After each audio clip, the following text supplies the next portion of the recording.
우리의 믿음의 주가 되신 예수를 알자 벌써 26번째 시간입니다. 우리가 믿는 하나님은 홀로 한 분이십니다. 홀로 한 분이시다고 하는 그 말을 그냥 무관심하게 듣는 사람들이 많이 있어요. 여기에서 무관심하게 듣는 사람과 관심 있게 듣는 사람하고는 신앙이 완전히 하늘과 땅 차이가 됩니다. 왜 그런가 하면 홀로 한 분이다 하는 것은 생명 되신 하나님은 한 분이시다 이 말이에요. 세상에 이방 종교들이 있을 때 자기들도 하나님이라고 합니다. 하나님이란 말은 무슨 말이라고 그랬어요? 전능자. 그러니까 내가 믿는 하나님은 나에게 복을 주고 내가 기도할 때 들어주고 내가 원했던 소원 성취를 해주신 분이다.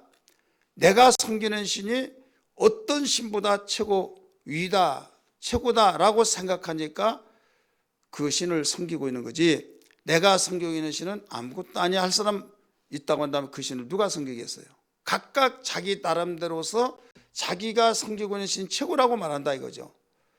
그러다가 보면 이 세상에 수많은 신들이 많이 있어요. 그래서 하나님께서 신이 아닌 것들을 신이라고 지켜 세워가지고 신이라고 믿으니까 나 외에 다른 신들을 네 앞에 두지 말라 이렇게 가르쳐 줬어요.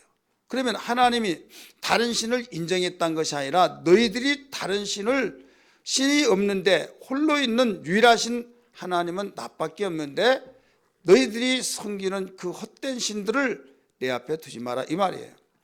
그래서 하나님께서 이 세상에 아들 독생자 예수를 보내서 예수님이 영생이란 것은 뭐냐? 요한복음 17장 3절의 말씀 보니까 참 유일하신 하나님과 그의 아들 예수를 아는 것이라 이렇게 나와요. 안다 이 말은 여러분 수없이 누차 들어서 귀가 딱지 앉을 정도로 들어서 아신 바와 같이 안다는 말은 우리가 한국의 동양적인 차원 속에서 안다고는 그런 의미가 아니에요. 결혼했다, 경험했다, 그 사실을 부인하지 않는다 이런 뜻이에요. 결혼했다는 거예요. 자기가 아무리 정신병자라 할지라도 결혼을 했다 안 했다, 나 누구한테 물으면 나 결혼했어요? 그럴 사람이 누가 있어요?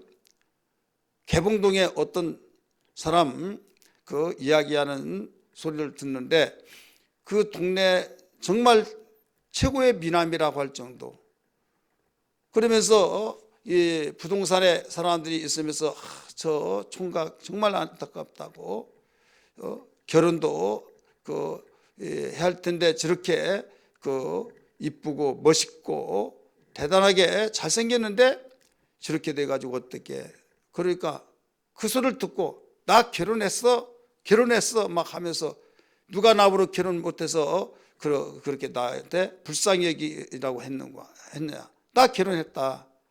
그래 깜짝 놀란 거예요. 그래 그런 정신이 안 좋은 사람이라 할지라도 자기가 결혼했다는 것을 다른 사람 모르니까 저런 사람이 누가 딸을 주겠느냐 하면서 안 됐다고 동정사서 그렇게 말을 했지만 본인은 나 결혼했다 부인을 하지 않는다 이거죠. 그러니까 누구한테 물어봐서 나 결혼했어요 안 했어요 내가 가물가물하고 그렇다고 말을 하냐 이거죠. 이건 자기가 제일 잘 알듯이 이 결혼했다고 한 것은 2차적인 단계로 보면 성을 경험했다 이런 말이에요. 성을 경험했는데 그 경험을 부인할 수 없다 이거죠. 그러니까 어떤 들어서가 아는 것이 아니라 실제로 경험을 했다는 거죠. 이게 바로 영생이다. 오늘날 많은 사람이 예수 믿으면서 예수님이 나의 구세주라고 말은 하는데 경험이 없는 사람이 있어요. 전도를 하도 많이 하고 그러니까 듣는 사람들이 하도 이제 그 말을 듣다가 보니까 미리 선수쳐서 말하는 사람이 있어요. 예수님이 하나님의 아들이시고요, 예수님이 나를 위해서 죽으시고요, 예수님 부활하시고 그분을 마음속에 구주로 영접하면 그분은 내 마음속에 있기 때문에 구원받았다고요? 그 말 하려고 하죠. 내가 하려고 했던 말을 다 해버린 거예요. 교회 나가냐고. 아니요. 아니 전화하려고 하는 사람보다 더 잘잘잘잘 이야기를 하면 왜 하도 많이 듣다가 보니까, 그러면 그 사람이 영생이 있냐? 아니다 이거예요. 경험을 해야 된다 이거죠. 경험이라고는 흔적이에요. 여러분이 어렸을 때 경험을 했던 중년 때 경험을 했던 것은 두고두고 잊을 수가 없는 거예요. 제 눈썹을 이렇게 보면요, 여기에 완전 흉터가 한 2cm쯤 저기 쫙 있어요. 천만다행으로 눈썹으로 딱 가려서 몰라요. 제가 이 말 여러 번 이야기했어요. 자빠져 가지고 여기에 그 사기 그릇 있잖아요.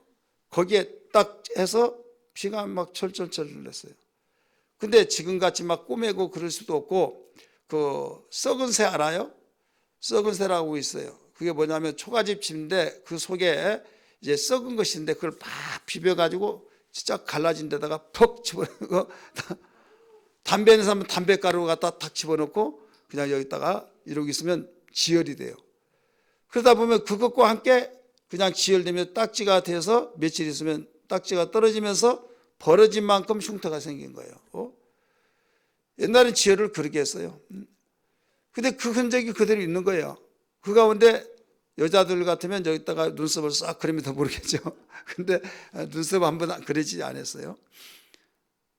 이 흔적만 보면요, 내가 그때 생각나요. 몇 수십 년이 되었음에도 불구하고 이 흔적을 볼 때 잊을 수가 없는 거예요.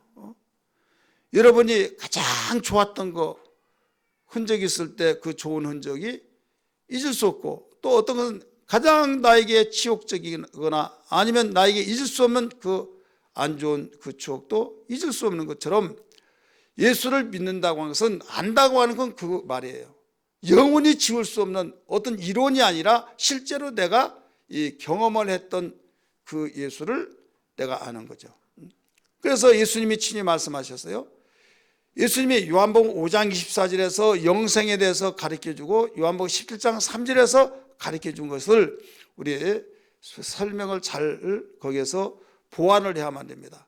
요한복음 5장 24절의 말씀만 보면 예수님이 이런 말씀하셨어요. 내가 진실로 진실로 너에게 이르노니 나를 믿고 나 보내신 이를 믿는 자는 영생을 얻었고, 이렇게 나와요. 그래서 여기서 믿음을 강조하고 있죠. 여기 진실을 강조하고 있어요. 나를 믿고 나 보내신 이를 믿는 자는 영생을 얻었고 심판에 이르지 아니하나니 사망에서 생명을 옮겼느니라. 그러니까 여기서 무엇을 강조하고 있어요? 믿음이죠. 자, 우리는 성경을 통해서 또 듣는 그 목사님들의 설교를 통해서 예수 믿어야 구원받는다 이런 말 해야 하네요. 예수 믿어야 구원받는다, 믿으면 구원받는다 말하잖아요. 그런데 믿어야 구원받는다고는 그 말을 너무 가볍게 여기는 거예요. 어떤 입장에서 하면 그냥 맞아 나 믿어 하면서 그냥 흘려보내는 걸로 생각하고 있어요. 히브리서 2장 1절 이하의 말씀 보면요, 너희는 상과 하나님의 말씀을 흘려보내지 말아라 이거예요. 흘려보내지 말아라. 이건 너희의 흔적이 있어야 된다. 그래서 너무 가볍게 생각하기 때문에 요한복음 5장 24절은 그렇게 믿으면 구원받는다고 하는 말씀을 요한복음 17장 3절에서, 이 17장 3절은 예수님 마지막 겟세마네 동산에서 기도할 때 하신 말씀입니다. 영생은 곧 유일하신 참 하나님과 그가 보내신 자 예수 그리스도를 아는 것이니라. 이 안다고 하는 말이 바로 그 말이에요. 경험했다는 말이에요. 그래서 호세아 6장 3절의 말씀 보면 우리가 너희가 여호와를 알라, 힘써 여호와를 알라, 똑같은 말이거든요. 야다, 바로 히브리어의 야다란 말인데 안다 이거예요. 알아야 된다. 그래서 결혼했다, 경험했다 그 사실을 부인하지 않는다. 그러니까 예수를 믿어버리면 절대로 제대로 믿는 사람들은 예수님이 나의 구세주라는 걸 잊을 수가 없다 이거죠. 나의 흔적이, 나의 경험을 부인할 수가 없다 이 말씀입니다. 그럼 어디에서부터 출발이 든가 하면 나의 구원자 된 예수는 유일한 한 분밖에 없다 이거예요. 아버지께서 나를 사랑하셔서 이 세상에 보내신 예수 그리스도, 그래서 내가 스스로 이 땅에 온 것이 아니라 아버지께서 보내서 오셨기 때문에 아버지의 품속에 예수님이 계셨잖아요. 요한복음 1장 18절의 말씀 보니까 아버지 품속에서 계신 그분이 독생하신 하나님이 나타나셨다. 그러니까 이 세상에 계시기 전에는 누구와 함께 계셨어요? 아버지와 함께 계셨어요. 근데 말씀이 육신이 되어 이 땅에 오셨을 때는 육체를 입고 오셨다 이거죠. 육체를 입고 오셨기 때문에 그때부터 예수를 하나님의 아들이라고 하시고 인자라 이렇게 말합니다. 그래서 누가복음에는 뭐라고 강조를 많이 해놓은 거면 인자란 단어가 굉장히 많이 등장한 반면에 요한복음에서는 하나님의 아들이라 이런 말이 많이 나와요. 그러니까 하나님의 아들이라고 하니까 그 아들 하면 누가 있다는 거예요? 아버지가 있다는 거죠. 그래서 아버지와 아들이 그 창세 전에는 아버지 품속에 계셨다가 독생하신 분이 나타나셨다. 이분이 바로 하나님의 아들이요. 누가 보면서 인자라 이거 인자. 그래 인자란 말은 뭐냐? 하나님의 아들이란 말인데 이 바로 속성을 인간의 속성을 가지고 계신 분이다 이거예요. 따라서 인간의 속성, 인간이 가지고 있는 모든 속성을 가지고 있는 거예요. 오늘 본문의 말씀 예수님이 마지막 겟세마네 동산에서 기도하는 장면이 나오잖아요.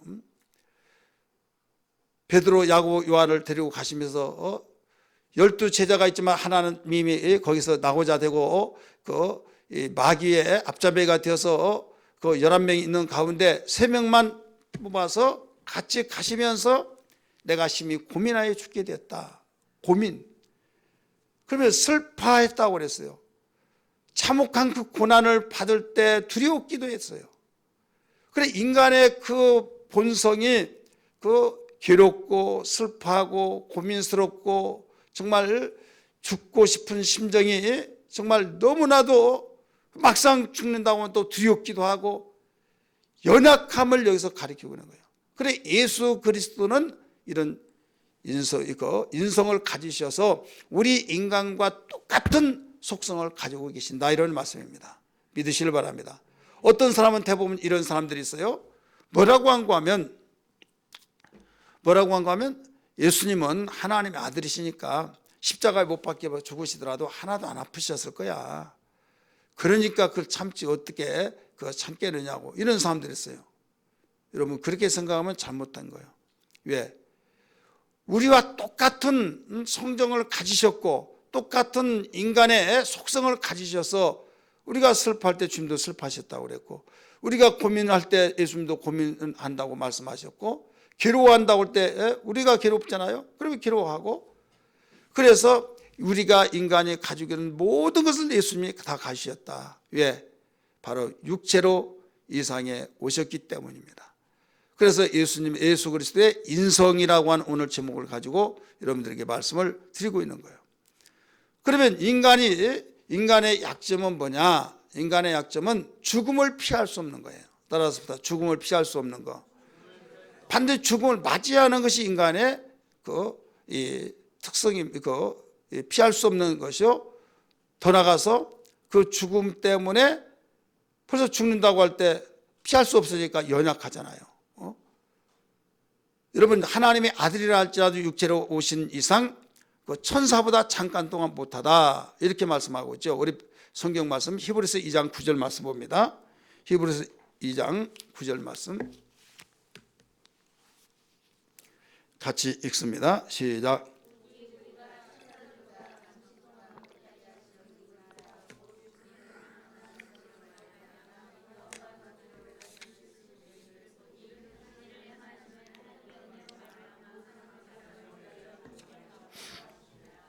아멘.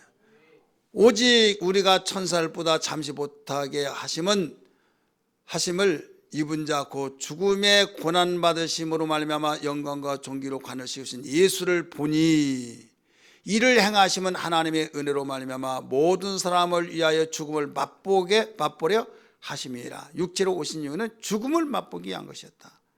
왜? 영은 죽을 수가 없잖아요. 우리 영적 존재 셋 지난 주일날도 말씀드렸지만은 하나는 하나님이에요.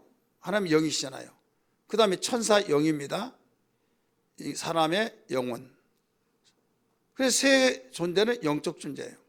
그 영적 존재인데 죽음을 맛본 자는 누구만이 죽음을 맛보냐? 인간만이 죽음을 맛보는 자입니다. 천사는 죽어요, 안 죽어요?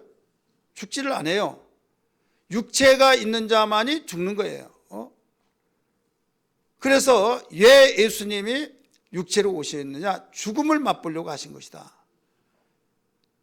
그럼 죽음은 그렇게 두려움 속에서 죽게 되어지고 또 죽음은 너무나도 자기에게 두려움을 갖다 줄 뿐만 아니라 연약하다는 것을 증거하고 있는 거죠. 사람이 임종할 때 똥을 싼다고 해야 하네요. 조한희 목사님 그런 말 들었죠. 누구나 다 똥 싼다는 거죠. 강대상에서 목사님이 거룩한 데서 똥 이야기하네요. 성경에도 뭐 똥 이야기 많이 나왔는데 성경에 나오잖아요. 너희가 여호와를 경외한 것을 경외하지 않은 자는 하나님께서 똥을 얼굴에 발라버린다고요. 뭐예요? 똥. 원색적으로 말씀하고 있어요. 똥을 발라서 제해버린다. 굉장히 무슨 말이죠. 그걸 씻어가지고 빨아가지고 쓰는 것이 아니라 사람들이 버려버리듯이. 어떤 사람은 버리기는 아깝고 여기가 묻었어. 그럼 이제 가위로 잘라서 버리고 입니다 이거죠. 그러니까 배임을 받아버린다 이거죠. 그 똥은 그만큼 더러움을 가리키고 있거든요. 그러면 이와 같이 그 똥을 싸는 것이 왜 싸냐? 그거 다 싸냐? 다 싼 줄 알았어요. 왜? 어른들이 계속 그렇게 말하니까. 그런데 안 사는 사람이 있더라고요. 안 사는 사람들은 어떤 사람이냐? 막 예수님 막 너무 좋아가지고 막 얘기할 때는 힘쓸 필요가 없잖아요, 막. 그래서 사람이 그 느닷없이 안 돼 막 하면서 그러면 난 제발 좀 살려주세요. 막 느닷없이 그러는 거죠. 옆에 막 지금 죽는다고 해서 와서 봤더니 자기 어머니가 혹은 아버지가 느닷없이 막 잘못됐다 무릎을 꿇고 잘못됐다고 안 된다고 막.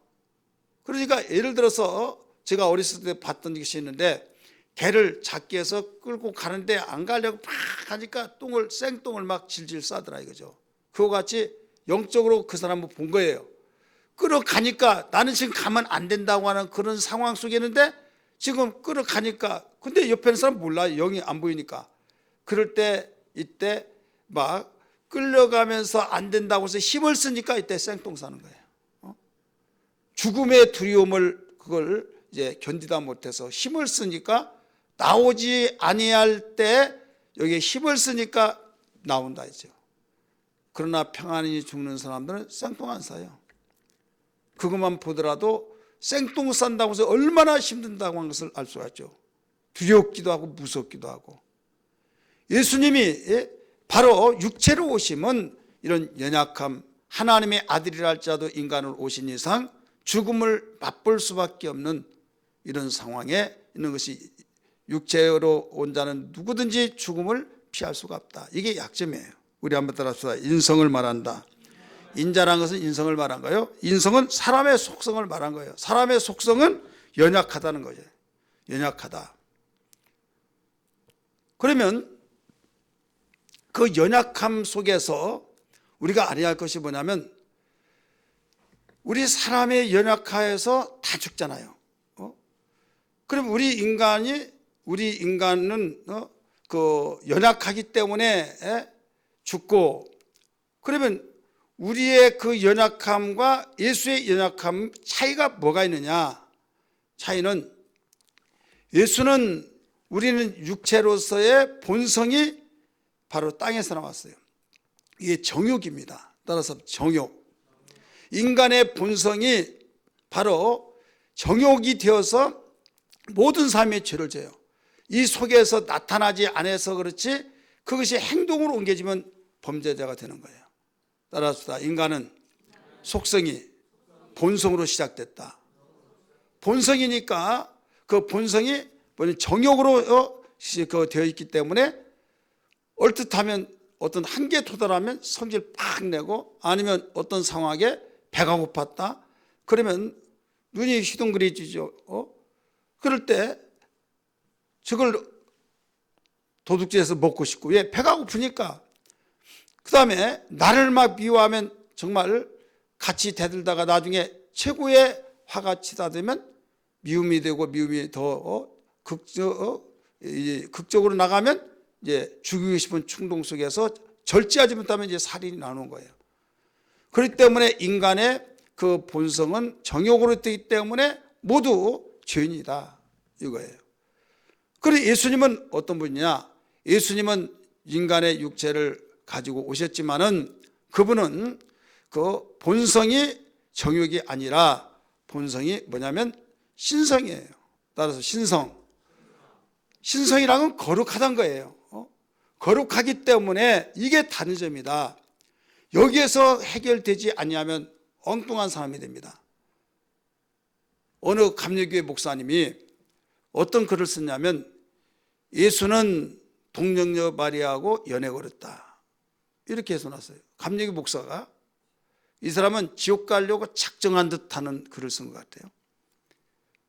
자, 예수 그리스도께서 동정녀 마리아하고 연애했다. 동정녀 마리아가 누구예요? 에? 자기 어머니. 에? 그러면 왜 그런 말을 하느냐? 바로 인간의 그 육체의 본성이 정욕이라고 그랬잖아요. 그래서 바로 그런 말을 한 거예요. 예수의 그 육체의 인성이 본성은 정욕이 아니라 예수는 뭐라고 그래요? 신성. 따라서 신성이기 때문에 신성은 거룩합니다. 신성은 거룩하기 때문에 어떤 죄도 있을 수 없다 이거죠. 그러면 똑같은 육체이기 때문에 우리는 죄인이고 예수는 죄인 아니고 그런 것이 어디 있냐? 왜 그런가 하면 예수 그리스도를 요한복음에서부터 보지 않았기 때문에 그냥 육체를 태어난 아브라함의 자손, 다윗의 자손 거기서부터 보기 때문에 이런 문제가 생긴 것이다 이거죠. 그래서 우리가 영생을 얻는 사람은 하나님을 알고 그가 보내신 예수 그리스도를 바로 아는 사람이다 라는 것을 분명히 믿으시길 바랍니다. 여러분 성찬식에서 잘 가르쳐주고 있잖아요. 성찬식에서 주님 다시 오실 때까지 이 성찬식을 기억하게 하라 라고 기념하라고 하면서 가르쳐준 말씀이 뭐냐면 이 떡을 뜰 때마다 이 잔을 뜰 때마다 죽으심을 기억하라 기념하라 이렇게 나오잖아요. 따라서 합시다. 죽으심을 기념하라. 우리 성경 볼까요? 고린도전서 11장 26절.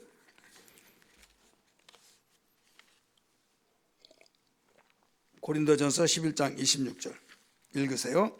시작.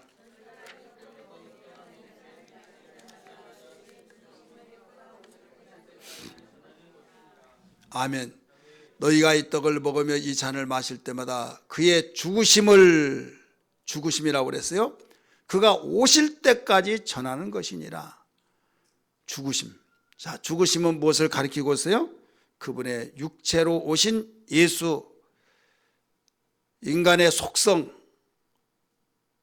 육체로 오신 예수, 인성에 대한 그분이 고난을 받으실 때 속상하셨고 연약하셔서 두려워하기도 하시고 슬퍼하시기도 하고 고민도 하시고 그분은 아버지께서 보내실 때 죽으라고 보내셨을 때 이제 언제 내가 죽는다 그거 알잖아요. 지금 잡으러 온 것도 제자들은 몰랐는데 헬란이 와가지고 선생님을 찾으신다고 했을 때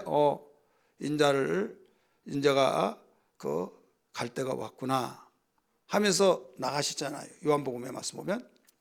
그러면 그걸 차라리 몰라버리면 죽을 때 죽을 망정 마음이 편할 거 아니에요. 근데 지금 처벅처벅 온다. 그러면 나 잡으러 온다. 나 죽이려고 잡으러 온다.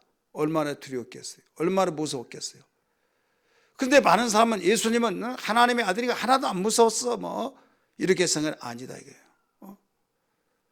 예수님이 기도 속에서 볼 수 있잖아요. 오늘 본문의 말씀 보니까 이런 말씀 하잖아요. 아버지여 할 수만 있으면 이 잔을 내게서 지나가게 하옵소서. 지나가게 해달라는 것은 고난의 잔을 십자가의 죽으심을 나에게 지나가게 하옵소서. 그러나 아버지께서 이 상에 넌 죽어야 된다 라는 것을 사명을 가지고 왔기 때문에 그것이 나에게 해야 할 일인데 내가 죽고 싶지 않아서 두려우니까 무서우니까 때로는 너무 힘드니까 그래서 그렇게 기도했지만은 이게 아버지의 뜻이 아니다 해서 수정하잖아요 기도를. 그러나 내 뜻대로 하지 마옵시고 아버지 뜻대로 되기를 원하나이다 하면서 그는 기도를 했기 때문에 강하고 담대했던 걸 믿기 바랍니다. 여러분, 우리가 두려워할 자리에서 두려워하고 무서워할 자리에 무서워하고 근심할 자리에 근심하고 고민할 자리에 고민하고 지금 하늘이 무너진 것 같고 깜깜하고 이러지도 저리 못하고 한숨을 내쉬고 이게 인간이에요. 그러면서 마지막 막다른 골목에 가서는 한숨을 푹푹 내쉬면서 어이할고 하면서 소망이 보이지 않습니다. 빛이 보이지 않는 거예요. 이게 인간이라니까요. 연약함. 예수님에게도 이것이 왔어요. 근데 대부분 사람들이 이미 앞에서 말씀드렸던 것은 하나님의 아들 예수님은 그러지 않았을 거야, 그러지 않았을 거야 하면서 아니다 이거예요. 똑같다 이거죠. 왜? 인간 오셔서 그 모든 걸 다 아셨다 이거예요. 고통. 그래서 십자가에 죽으실 때 이렇게 힘든 십자가를 짊어지셨다는 걸 기념하라, 기억하라 이거예요. 성찬식에서 그의 죽으심을 기념하라. 다시 오실 때까지. 그래, 예수님이 십자가에 못 박혀 죽으신 것은 그냥 설렁설렁해서 어떤 재미있게 나 죽는다, 나 부활하니까 나 괜찮아 이런 식으로 해서 생각하지 말아라. 그가 십자가에 죽으신 것은 그만큼 최고의 고통과 저주의 나무에 그는 죽으신 그 피 흘리심을 내가 알아야 된다. 그렇게 해서 너희의 죗값을 지불해 줬다 이거예요. 싸구리야 피 흘려 죽은 것이 아니다. 너희가 고통받은 그 고통 그대로 받는 나의 고통이다. 세상 만면의 모든 죄를 대신 짊어지고 가는 그 피 흘림이다. 이것을 내가 다시 올 때까지 기억하라 이겁니다. 이게 성찬식이에요. 그 다음에 잔을 뗄 때 뭐라고 그랬습니까? 잔을 들 때 언약의 피라고 그랬잖아요. 이것은 피 흘려 주신 것이 그냥 그걸 피 흘려 준 것이 아니라 죄인들은 자기의 죄 때문에 죽잖아요. 내가 너희의 죄값을 다 지불해 줬고 너희의 죄사함을 약속한 언약의 피다. 이것을 알아라 이거예요. 그러면서 다시 오실 때까지 기억하라. 그러면서 부활을 여기서 또 같이 가르쳐주고 있는 겁니다. 왜? 인자의 피와 살을 먹고 마신 자는 생명이 있다고 하신 말씀을 기억하시면 아멘 하시기 바랍니다. 요한복음 6장에서 나는 하늘로서 내려온 산떡이니 인자의 살을 먹고 인자의 피를 마신 자는 생명이 있고 영생하리라 라고 말씀하셨어요. 그러면서 무슨 말씀한가 하면 인자의 살은 참된 양식이요 인자의 피는 참된 음료로다. 내가 아버지로 인해서 사는 것처럼 너희가 인자의 피를 마시고 인자의 살을 먹는 자는 살리라 라고 말씀하셨잖아요. 제가 언젠가도 말씀드렸습니다만 마지막 설교하고 죽으라고 한다면 저는 요한복음 6장 설교를 한다고 그랬어요. 거기에 복음의 진수가 가득가득 채워진 거예요. 가버나움 회당에서 요한복음 6장 상당히 길잖아요. 너희는 광야에서 하늘에서 내려온 만나를 먹어서 죽었다. 나는 하늘에서 내려온 산떡이다 하면서부터 그 생명의 떡인 것을 가르쳐 줬잖아요. 그러면 여기서 알아야 할 것은 지금 인간은 자기의 죄 때문에 다 죽었지만은 예수님은 우리의 죄 때문에 죽은 것이다.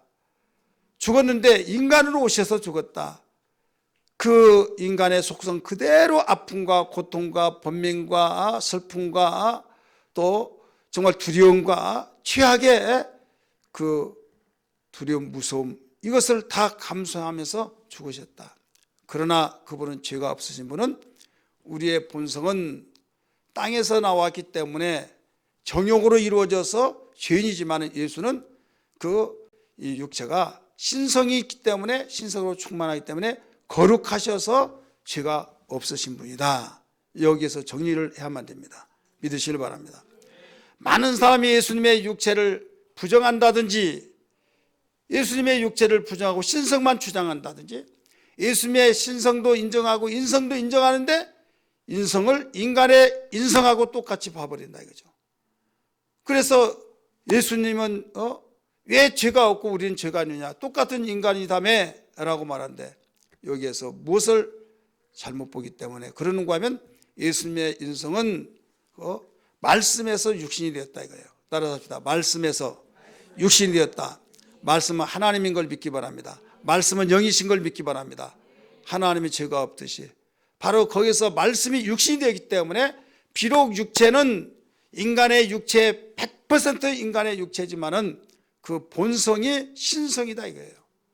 그러나 인간 육체는 바로 땅에서 나왔기 때문에 땅에서 나온 자로서의 인간의 본성이 정욕이다. 정욕이기 때문에 결국은 죄인이다. 그래서 모든 사람은 죄인이라 이 말이에요. 근데 예수만은 죄인이 아니라는 말이죠. 믿으시길 바랍니다. 여러분 요한복음 16장 10절의 말씀 보니까 의에 대하라 함은 내가 아버지께로 올라가며 이렇게 나오죠. 죄에 대하라면 저희가 나를 믿지 아니하며 16장 9절 나오죠. 근데 의에 대하라 함은 내가 아버지께로 올라간 것을 의라고 그랬어요. 그 말이 무슨 뜻일까요? 한번 성경 보실까요? 요한복음 16장 10절 시작. 의에 대하라 함은 내가 아버지께로 가니 너희가 다시 나를 보지 못하며 아버지께로 올라가는 거. 그게 바로 의라는 거예요. 이것은 뭐냐면 땅에는 죄인만이 있다 이거예요. 죄인만이 있다. 그러니까 아버지께로 가는 것이 의이다. 의라 이거예요. 아버지께로 가는 것이. 자, 아버지께 누구나 갈 수 있어요? 못 가는 거예요. 그래서 예수님 부활하시고 하늘로 승천하시잖아요. 아버지께 갔어요, 안 갔어요? 갔죠. 그게 바로 의다 이거예요. 의만이 사는 거예요. 우리 인간은 본성이 바로 이 정욕으로 되기 때문에 죄인으로서 다 죽고 살 수가 없는데 예수님만은 본성이 신성이기 때문에 의로우신 분이요. 그 의로우신 분이기 때문에 살아나셨고 살아나셔서 아버지께로 올라가셨다. 그게 의라고 하는 증거가 된 걸 믿기 바랍니다. 그렇다면 우리는 여기에서 본성이 정욕이기 때문에 어떤 누구도 의인이 없다. 하늘로 올라갈 수도 없다. 그러나 유일하게 우리가 만약에 예수의 의를 의지하면 우리도 그리스도와 함께 같이 산다 이 말씀입니다. 따라합시다. 예수의 의를 의지한 자는 산다. 이게 바로 기독교의 핵심 기본 진리예요. 복음이에요. 그래 기본적인 복음 진리를 모르고 그냥 신앙생활 하면서 예수하고 예수가 나 좋아하고 너무나 좋으신 분이고 막 그냥 다 좋다고 하는데 기본 진리를 모르니 기초가 없는데 어떻게 하냐 이거죠. 의가 뭐냐? 착한 일하고 착한 일. 그래서 그렇게 해야 천국 가는 걸 알고요. 이게 아니에요. 하나님 보실 때 의로운 자가 돼야 하는데 의로운 자는 인간은 본 자체로서 의로워질 수가 없어요. 예수 그리스도의 의를 의지해야만 된다 이거예요. 그래서 감람나무 젖붙임을 성경은 가르쳐주고 있잖아요. 너는 돌 감람나무다. 나는 참 감람나무다. 돌 감람나무는 참 감람나무 젖을 붙여야 바로 여기서 거기에 살 수가 있다. 이걸 기억하시면 아멘 하시기 바랍니다. 예수 그리스도는 참 감람나무인 걸 믿기 바랍니다. 우리 인간은 돌 감람나무예요. 그래서 참 감람나무에 젖이 붙여져야만 그로 인하여서 내가 참 감람나무로 되어진다 이거죠. 의로 인정을 받는다 이거죠. 저는 농부의 아들로서 제가 지금은 감 흔하고 얼마든지 먹을 수 있잖아요. 그런데 옛날에는요, 감이 그렇게 귀했어요. 좀 부유하게 살고 감나무 있는 집만 먹고, 그러니까 바람 불고 막 그러면 벌레 먹은 거 떨어질 때 막 감나무 밑에 가서 그거 떨어진 거 어떤 거 떨어지다 보니까 벌레 먹다 보니까 수완이 차가지고 죽은 것이 아니라 그냥 벌레가 먹다 보니까 바람은 슬슬 떨어지면 그래도 불구스름하게 이제 익었다고 그거 쪽쪽 빨아먹고 막 그러다 뚝딱 그럼 팍 도망가고 막 따먹은 것도 아니에요. 감나무 올라갈 수도 없는 거고. 근데 이제 또 익은 것이 있으면 모처럼 막 홍식하면서 얼마나 답니까? 그래서 왜 우리는 감나무가 없냐고 막 그랬더니 안 된다는 거예요. 왜 안 되냐고 해서 거기는 우리 잿밭이라고 있는데 그는 북풍이 산이 이렇게 가로막아서 따뜻한 바람이 찬바람을 막아줘야 하는데 그게 없어서 안 된다는 거예요. 그래서 제가 그건 잘 모르겠고 너무나 어려서 그래서 감나무가 있으면 좋겠다. 그래서 제가 초등학교 때 교장 선생이 실과라는 과목이 있잖아요. 그 감나무 젖을 푸는 것을 가르쳐 주더라고요. 4학년 때인가 그래요. 그래서 고염나무를 갖다 심고 있다가 딱 잘라내고 이제 한 2년쯤 돼가지고 감나무 그 가지를 갖다가 그 딱 완전히 그 뿌리는데 고염나무가 크다면 밑둥을 자르고 거기에 칼 가지고 딱 때리 망치질 하니까 갈라지잖아요. 뾰족하게 깎아서 감나무 가지를 갖다 여기다 넣고 그 막 고무줄로 짱짱 동여매고 비닐로 딱 해놨어요. 그래서 봄이 되니까 싹이 그 진액이 올라오니까 한 살이 되잖아요. 자라면서 그게 감나무가 된 거예요. 그리고 돌감나무 것은 저희가 밑둥구리가 뭐예요? 바로 이게 돌감나무죠. 그러면 감나무를 갖다가 붙이니까 이게 참감나무예요. 자라면 이게 무슨 나무예요? 그냥 감나무예요. 감나무. 이때부터는 감나무라고 하지 누가 고염나무라고 하지 않아요. 근데 재미있는 것이 뭐냐면 고염나무가 가지가 이쪽으로 있고 이쪽으로 있고 세 군데라고 가정해 보세요. 그러면 이쪽에는 막 주먹만한 감나무 젖을 붙이고 이쪽에는 옛날 먹시감이라고 있어요. 감나무 한쪽에가 새카맣고 그래 먹시감을 거기다가 붙이고 한쪽에는 납작감이 있어요. 넓적한 거 그걸 붙이고 그러면요 감나무가 한 나무인데 세 종류의 감이 열어. 재밌잖아요. 어떤 감나무를 젖붙이냐에 따라서 그 열매가 이제 제가 만약에 농부의 아들이 아니었더라면 참 감나무, 돌감나무 그걸 이해를 하는데 상당히 힘들었을 거예요. 이론만 알지는 못할 거예요. 그런데 농부의 아들이니까 얼마나 이해하기가 쉬운지. 근데 또 재미있는 것이 뭐냐면 바람이 불었다. 이 가지가 완전히 꺾어져서 죽어버렸다. 그러면 거기서 싹이 나는데 고염나무가 나와. 고염이. 근데 이쪽에는 감나무야. 그럴 때요. 우리는 성령 충만할 때는 오직 그리스도의 성품이 나오는데 성령으로 충만하지 않으면 본색이 다 드러나야 된다. 인간 본색이 다 드러나. 그래서 술 취하지 말라 이런 방탕하거니 오직 성령의 충만을 받으라 하는 말이 그 말이에요. 여러분 우리는 성령 충만해야만 산다는 걸 믿기 바랍니다. 오늘 본문에서 예수님은 인성이시다. 인성으로 오셔서 우리와 똑같은 인성이지만 우리 인간의 인성은 본성이 정욕이어서 죄인이지만 예수님의 그 인성의 성품은 바로 신성이다. 신성으로 충만해서 그분은 의라. 그래서 의에 대하면 내가 아버지께 올라가며 바로 의인만이 올라간다 이거죠. 그래서 우리 인간은 살 길이 어디 있느냐. 인간은 아무리 착한 일을 하고 선행한 일이 있더라도 그걸로서 하나님께로부터 의롭다함을 얻을 수가 없다 이거죠. 온전히 의롭다함을 얻을 수 있는 것은 그리스도의 의를 의지해야 된다. 그리스도의 의를 의지하기 때문에 접붙임이 되어야 하는데 그분을 나의 구세주로 영접해서 주는 그리스도시여 살아계신 하나님 아들이시여 하면서 예수를 영접할 때 예수님이 나의 의가 되어서 바로 나는 예수의 의를 의지하기 때문에 우리는 부활할 때도 주님과 함께 부활돼서 하늘로 주님이 올라가신 것처럼 우리도 같이 올라간다 이거예요. 믿으시길 바랍니다. 그러니 우리는 예수 없이는 살 수 있어요 없어요? 살 수가 없는 거예요. 그냥 예수 없으면 살 수 없다고 미쳤지. 돈이 있어야 살지 뭐 예수 없다고 살아. 예수 모르니까 그런 거예요. 예수 없이는 어떤 생명도 없고 예수 없이는 어떤 우리에게 그 진정한 행복이 있을 수도 없고 예수 없으면 허무할 수밖에 없다는 걸 알아야 될 줄 믿기 바랍니다. 예수는 하나님의 완전한 사랑인 걸 믿기 바랍니다. 예수는 하나님께서 우리에게 값없이 주신 은혜인 걸 믿기 바랍니다. 예수는 놀라운 지혜로서 우리에게 접근하시고 하나님의 사랑으로 오셔서 우리를 살리신 분이라는 걸 믿으시길 바랍니다.